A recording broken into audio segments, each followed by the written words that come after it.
can go one way or the other. You may want to stay home all weekend because there's a chance of rain, or it's not a total washout. You can go out. So stay home, watch a movie, go to the theater. Either way, Michael's got us covered. Got you covered. What do you got today? Let's start off with Copshop. Oh, boy. Just showed up at movie theaters today. Basic plot line is Frank Grillo plays a kind of a mob fixer who's being chased by the mob because he's double-crossed them one too many times. And so to go to prison, he hits a police officer in a rural Nevada town and gets thrown in jail just so he can try to stay safe from the people who are out to kill him.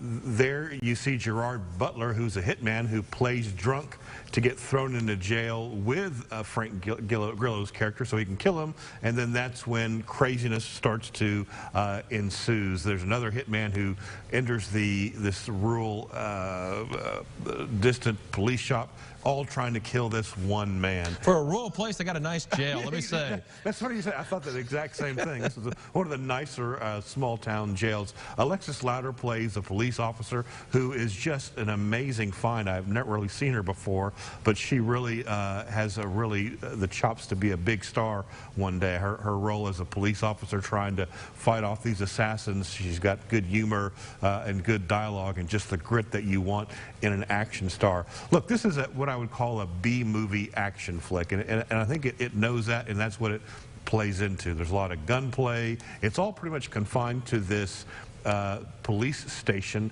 with the assassins trying to kill the one mob guy and the police officer trying to protect the prisoner and of course herself. So look, it's violent, it's gory, but for me it worked because I took it for what it was. It's a B movie with throwbacks to those 70s and 90s films of kind of that violent genre. Of course it is violent, rated R. It's not a family movie by any stretch of the imagination, but I enjoyed this film, and all in all, I give it an 8 out of 10.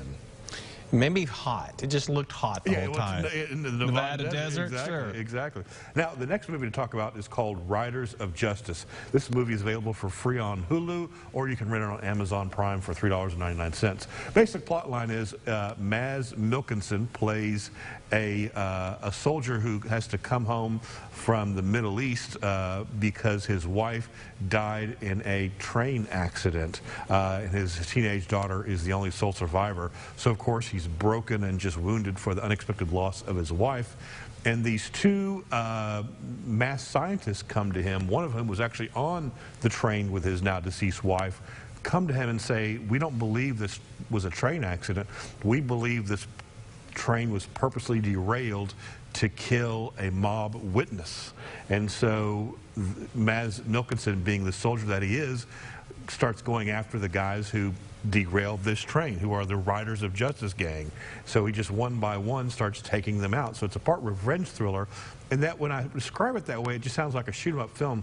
But I got to tell you, this is one of the best movies I've seen in a while this year. It's much deeper than that. These are just a group of misfits that come together. They're all emotionally damaged in their own way. There's some really deep discussions on the nature of coincidences and just how things happen because they happen. There's nothing you can do about them. All the while with Maz Milkinson and his stoicism, trying to process the death of his wife and how to relate to his teenage daughter. I just absolutely adored this film. It's a hidden gem, just recently released on Hulu. The only downside is, I will say, it's a Danish film, so it's in subtitles. Okay, I was wondering, what language is it in? Some people, no, our friend Ashley is not a big friend of subtitles either, but I just really thought this movie is just very well done. I highly recommend it, which is why I give it a 9.5 out of 10. To me, it seems like it's like a mystery, and you're trying to find these stuff. It looks like it's exciting in that aspect. Forget about the shooting or whatever. Right. Part mystery, part just rumination on grief and coincidences and fate. I'm just telling you, you will love this movie. Who knew the Danish had them in them? Who knew? I do like their Danish. Exactly.